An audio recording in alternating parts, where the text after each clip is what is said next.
Hello everyone, welcome at Learnology, your study guide by me Sarita, जहां हम करेंगे class 11 biology. तो चलिए with full of energy start करते हैं आज की class the living world part 4 taxonomical aids. अब एड्स शब्द सुनते ही हमारे माइंड में क्या आता है? डिजीज। बट बच्चों ये डिजीज वाला एड्स नहीं है। यहाँ एड्स का मतलब क्या होता है? टूल्स। वो टूल्स जो हमारे काम को आसान कर दे, जैसे फर्स्ट एड। फर्स्ट एड क्या है? वो भी तो हमारी सुविधा के लिए ही होता है। अगर हमें छोटी मोटी चोट लग गई तो उसके लिए जरूरी नहीं है कि हम डॉक्टर के पास जाएं, हमारा फर्स्ट एड से ही काम चल जाता है। तो यहाँ जो एड्स हैं, जो टूल्स हैं, वो उन टूल्स की बात करेंगे हम जो हमें टेक्सोनॉमिकल स्टडी करने में हेल्प करते हैं, राइट? तो हमने टेक्सोनॉमी में क्या पढ़ा कि जो टेक्सोनॉमी है ये है स्टडी ऑफ बायोडाइवर्सिटी, जहां पे हम किसी भी लिविंग ऑर्गेनिज्म का क्या करते हैं? पहले आइडेंटिफिकेशन करते हैं, देन उनका नॉमेनक्लेचर करते हैं, एंड देन क्लासिफिकेशन करते हैं। क्लियर? तो हम सबसे पहली बार टेक्सोनॉमी पढ़ते क्यों हैं? तो टेक्सोनॉमिक जो स्टडीज हैं of various species of plants, animals and other organisms are useful in agriculture, forestry, industry.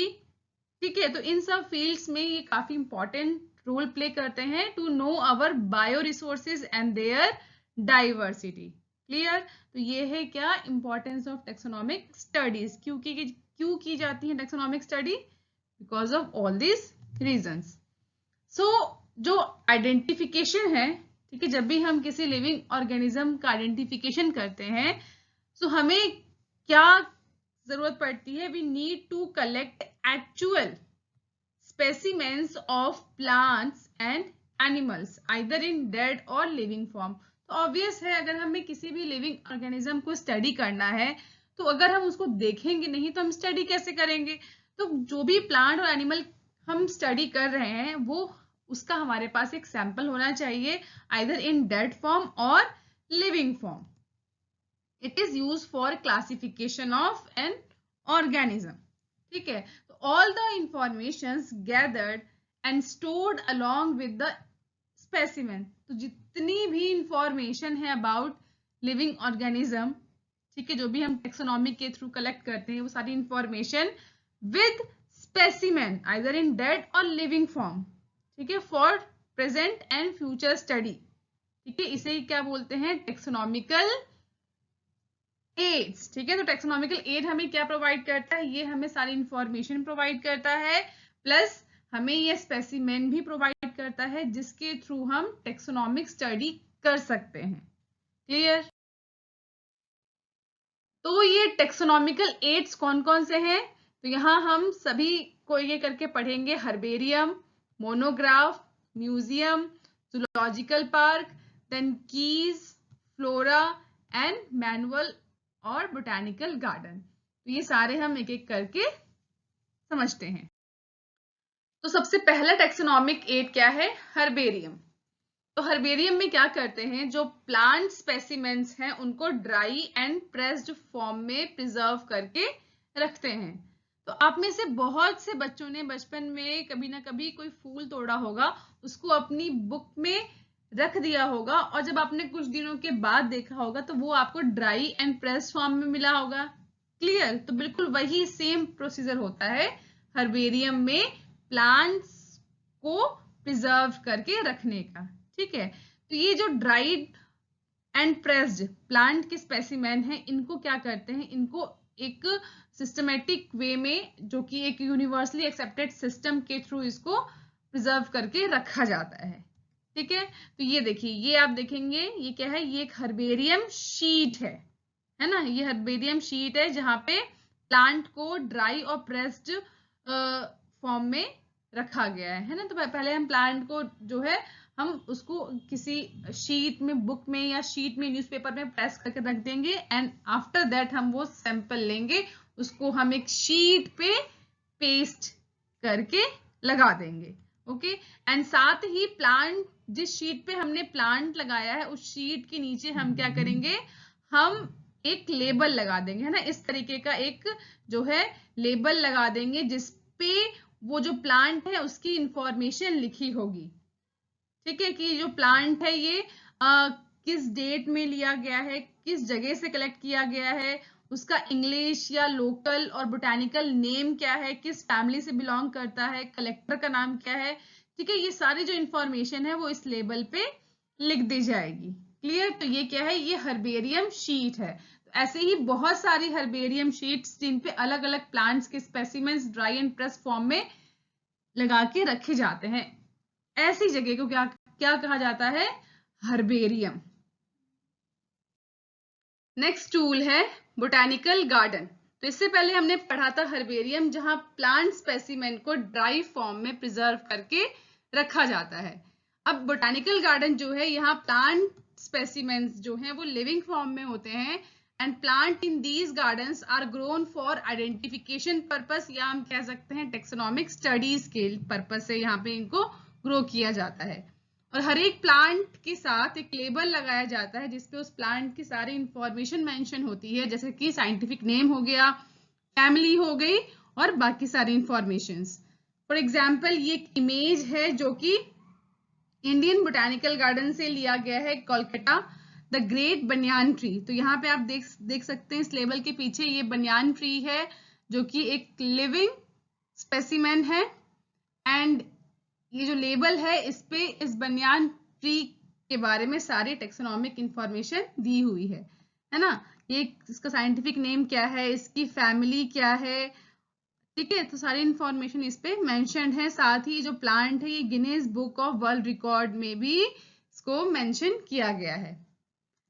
Plus NCERT में जो है कुछ एग्जाम्पल्स, कुछ फेमस बोटानिकल गार्डन्स के एग्जाम्पल्स दिए हुए हैं, ठीक है। तो ये सारे नेम आपको आने चाहिए। फर्स्ट है royal botanical garden, that is in Kew, London. Indian botanical garden जिसकी अभी मैंने बात करी है, ठीक है, in Calcutta. Then national botanical garden in Lucknow. ये तीनों नेम आपको अच्छे से आने चाहिए। नेक्स्ट टूल है म्यूजियम। तो म्यूजियम किसी भी चीज का हो सकता है जहां पे कुछ स्पेशलाइज चीजों को प्रिजर्व करके रखा जाता है। बुक्स का म्यूजियम हो सकता है, एंटीक चीजों का म्यूजियम हो सकता है। तो हम पढ़ रहे हैं बायोलॉजी, तो यहाँ हम पढ़ेंगे बायोलॉजिकल म्यूजियम के बारे में, तो जो कि आपको किसी भी एजुकेशनल इंस्टीट्यूशन में देखने को मिल सकता है, लाइक कॉलेज या स्कूल में, फॉर रेफरेंस पर्पस। तो यहाँ जो स्पेसिमेंस होते हैं उन्हें प्रिजर्व करके रखा जाता है इन कंटेनर या जार में, इन प्रिजर्वेटिव सॉल्यूशंस में, ठीक है, या एज ड्राई स्पेसिमेन भी रखा जाता है। तो ये क्या है, ये एक स्पेसिमेन है जहां पे जो ऑर्गेनिज्म है उसे डेड फॉर्म में प्रिजर्व करके रखा गया है जार के अंदर, और इस जार के अंदर जो है भरा गया है क्या, एक प्रिजर्वेटिव सॉल्यूशन जो कि फॉर्मेलिन होता है। और साथ ही यहाँ पे लेबल लगाया जाता है जिसपे इसकी सारी इंफॉर्मेशन लिखी होती है कि इसका साइंटिफिक नेम क्या है, इसकी फैमिली क्या है, क्लास क्या है। इसके अलावा अगर हम इंसेक्ट्स की बात करें तो इनको प्रिजर्व रखने का तरीका थोड़ा अलग है। इन्हें इंसेक्ट बॉक्स में प्रिजर्व करके रखा जाता है, जिसमें सबसे पहले इन इंसेक्ट्स को कलेक्ट किया जाता है with the help of net, then इन्हें किल किया जाता है, एंड देन पिन की हेल्प से इन्हें यहाँ पे फिक्स कर दिया जाता है। तो ये बन जाता है क्या, इंसेक्ट बॉक्स। अब जो छोटे साइज के एनिमल्स हैं उन्हें तो जार में प्रिजर्व करके हम रख सकते हैं, या इंसेक्ट्स को हम इंसेक्ट बॉक्स में प्रिजर्व करके रख सकते हैं। बट जो लार्ज साइज एनिमल्स हैं जैसे बर्ड्स हो गए या मैमल्स हो गए, इन्हें प्रिजर्व करने के लिए हम क्या करते हैं, हम स्टफिंग मेथड का यूज करते हैं, जहां इन डेड एनिमल्स के अंदर से सभी ऑर्गन्स को निकाल लिया जाता है, क्लीन किया जाता है, एंड देन इनके अंदर जो है कुछ चीजों को स्टफ कर दिया जाता है, ठीक है, जिसे कहते हैं स्टफिंग। एंड साथ ही यहाँ जो स्पेसिमेंस हैं वो स्केलेटन फॉर्म में भी प्रिजर्व करके रखे जाते हैं। तो डायनासोर काफी कॉमन एग्जाम्पल है, आपने बहुत सारी मूवीज भी देखी होंगी डायनासोर की, है ना। तो ये जो है क्या है, ये स्केलेटन फॉर्म में यहाँ पे एनिमल को रखा गया है। तो म्यूजियम में हमने देखा कि जो स्पेसिमेंस हैं वो दोनों ही फॉर्म में रखे जाते हैं प्रिजर्व करके, ड्राई फॉर्म में भी और वेट फॉर्म में भी। नेक्स्ट है जूलॉजिकल पार्क, जहां वाइल्ड एनिमल्स को एक प्रोटेक्टेड एनवायरनमेंट में रखा जाता है, या वो एनिमल्स जो एक्सटिंक्ट होने वाले हैं और अगर हमने ध्यान नहीं दिया तो वो सच में एक्सटिंक्ट हो जाएंगे, उन्हें भी रखा जाता है अंडर ह्यूमन केयर। और यहाँ पर हम उनकी फूड हैबिट्स और बिहेवियर को लर्न कर सकते हैं। साथ ही यहाँ पे पूरी कोशिश की जाती है कि इन सभी एनिमल्स को वैसा ही एनवायरनमेंट प्रोवाइड किया जाए जैसा कि उनका नेचुरल हैबिटेट होता है, ताकि इन्हें यहाँ ग्रो करने में कोई प्रॉब्लम ना हो। तो ये एक इमेज है जूलॉजिकल पार्क का, जहां मैं विजिट कर चुकी हूँ, और अगर आप भी हैदराबाद में हैं तो आप इसे जरूर विजिट कीजिएगा, काफी मजा आएगा आपको। Children love visiting these parks, commonly called zoos. Next aid है की।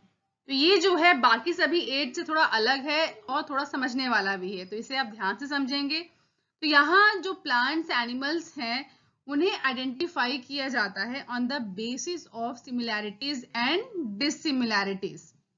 एग्जाम्पल, जैसे मान लीजिए frog, lizard, birds, fish, rabbit, इन सभी एनिमल्स को हमें क्या करना है, सेपरेट करना है, ठीक है, ऑन द बेसिस ऑफ की। तो हम कैसे सेपरेट करेंगे देखते हैं। तो हम क्या करेंगे, हम कुछ कॉन्ट्रास्टिंग फीचर्स देखेंगे की को यूज करते हुए, जैसे हैज फर, नो फर, है ना। तो ये सभी एनिमल्स वर्टिब्रेट्स में आते हैं। वर्टिब्रेट्स में इनमें से कितनों के पास फर है और कितनों के पास नहीं है, उन्हें हम सेपरेट कर देंगे। जिनके पास फर है और किनके पास नहीं है, तो ये जो दोनों ही स्टेटमेंट हैं ये क्या कहलाएंगे, ये कहलाएंगे लीड। क्लियर, हैज फर ये एक स्टेटमेंट है, नो फर ये दूसरा स्टेटमेंट है। हर एक स्टेटमेंट क्या कहलाएगा, लीड कहलाएगा। क्लियर, जिसके पास फर है उसे हमने अलग कर दिया, रैबिट को हमने अलग कर दिया, और बाकी सभी एनिमल्स के पास फर नहीं है उन्हें हमने नो फर के ग्रुप में रख दिया। देन फर्दर हम एक और कॉन्ट्रास्टिंग कैरेक्टर लेंगे, नो फेदर, फेदर। तो बर्ड को हमने क्या कर दिया, फेदर वाले ग्रुप में रख दिया, एंड बाकी सभी एनिमल्स को नो फेदर वाले ग्रुप में रख दिया, बिकॉज उनके पास क्या है, फेदर नहीं है। देन हमने एक और कॉन्ट्रास्टिंग कैरेक्टर लिया, external fertilization, internal fertilization. On the basis of this हमने लिजर्ड को अलग कर दिया, बिकॉज यहाँ पे इंटरनल फर्टिलाइजेशन होता है, एंड बाकी दोनों एनिमल्स फिश एंड फ्रॉग को हमने एक्सटर्नल फर्टिलाइजेशन के ग्रुप में रख दिया। देन एक और कॉन्ट्रास्टिंग कैरेक्टर लेंगे, gill in adult, no gill in adult, because larval stage में दोनों में ही गिल्स प्रेजेंट होते हैं, तो इसलिए यहाँ पे हम एडल्ट लिखेंगे। तो फिश जो है वो आ जाएगा gills in adult, and frog आ जाएगा no gills in adult. Clear, जितनी भी ये स्टेटमेंट्स हैं ये सारी स्टेटमेंट्स क्या कहलाएंगी, लीड, जिसका आंसर या तो यस होगा या तो नो होगा।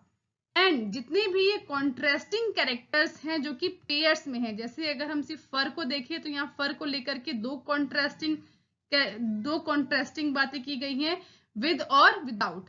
नेक्स्ट है फेदर, तो विद और विदाउट, फर्टिलाइजेशन इंटरनल और external, gills in adult yes और नो, है ना। तो ये जितने भी कॉन्ट्रास्टिंग कैरेक्टर्स हैं इन्हें हम क्या बोलेंगे, कपलेट। इसका मतलब एक कपलेट में दो लीड्स होती हैं, और हर एक लीड जो है उसका आंसर या तो यस होगा या तो नो होगा। क्लियर, नेक्स्ट एड है flora, then manual, monograph and catalogue. ये चारों ही एड जो हैं ये बुक की फॉर्म में होते हैं, एंड एनसीईआरटी में इनके बारे में कुछ ज्यादा नहीं दिया है, एक एक लाइन में इन्हें एक्सप्लेन किया गया है, तो फटाफट इन्हें समझ लेते हैं। फ्लोरा क्या होता है, फ्लोरा जो है किसी पर्टिकुलर एरिया में पाए जाने वाले जो प्लांट स्पीशीज हैं, ठीक है, उनके बारे में जो इंफॉर्मेशन है रिगार्डिंग हैबिटेट डिस्ट्रीब्यूशन वो बुक में दी गई होती है, ठीक है। तो इसका मतलब हर एक पर्टिकुलर एरिया का जो फ्लोरा होगा वो क्या होगा, वो अलग होगा, जिसके बारे में जो इंफॉर्मेशन है हमें वो बुक में मिलेगी, ठीक है। तो उस बुक को क्या बोलेंगे, फ्लोरा कहेंगे। मैनुअल क्या होता है, मैनुअल जो है ये हमें इंफॉर्मेशन प्रोवाइड करता है for identification of name of species found in an particular area. तो किसी पर्टिकुलर एरिया में अगर किसी स्पीशीज के बारे में हमें इंफॉर्मेशन चाहिए, उसकी आइडेंटिफिकेशन से रिलेटेड, तो वो हमें कहाँ मिलेगी, वो हमें मैनुअल से मिलेगी। मोनोग्राफ क्या है? तो मोनोग्राफ जो है ये एक पर्टिकुलर बुक होती है, ठीक है, जिसमें एक टैक्सोन के बारे में मेंशन होता है, ठीक है। तो वो बुक जिसमें किसी पर्टिकुलर टैक्सोन के बारे में इंफॉर्मेशन दिया गया हो, ठीक है, उसे हम क्या बोलेंगे, मोनोग्राफ। मोनोग्राफ एक टैक्सोन को डेडिकेटेड होता है। जैसे मान लो अगर हमें मैंजीफेरा इंडिका के बारे में जानना है, ठीक है, तो अगर हम मोनोग्राफ रिफर करते हैं तो उस बुक में क्या होगा, उस बुक में सारी इंफॉर्मेशन A to Z उस बुक में क्या होगा, वो मैंजीफेरा इंडिका के बारे में ही दिया गया होगा। क्लियर? तो ऐसे ही हर एक टैक्सोन के बारे में, ठीक है, जो इंफॉर्मेशन है वो अगर मोनोग्राफ की फॉर्म में है तो मतलब उस बुक में सारी इंफॉर्मेशन सिर्फ और सिर्फ टैक्सोन, उस पर्टिकुलर टैक्सोन के बारे में ही होगी। लास्ट है कैटलॉग। कैटलॉग को आप डिक्शनरी से समझ सकते हैं। जैसे कि डिक्शनरी में सारे जो वर्ड्स हैं वो अल्फाबेटिकल ऑर्डर में दिए होते हैं ताकि हमें उन्हें ढूंढने में कोई दिक्कत ना हो, वैसे ही जो कैटलॉग है इसमें जितने भी नेम्स दिए होते हैं, ठीक है, of species found in a particular area या प्लेस, वो सभी कैसे होते हैं, वो एक अल्फाबेटिकल ऑर्डर में मेंशन होते हैं। क्लियर? आई होप आपको आज के सभी टॉपिक्स अच्छे से समझ आ गए हैं। अगर हाँ तो वीडियो को लाइक कीजिए और अगर नहीं तो अपने डाउट्स नीचे कमेंट सेक्शन में पूछ लीजिए।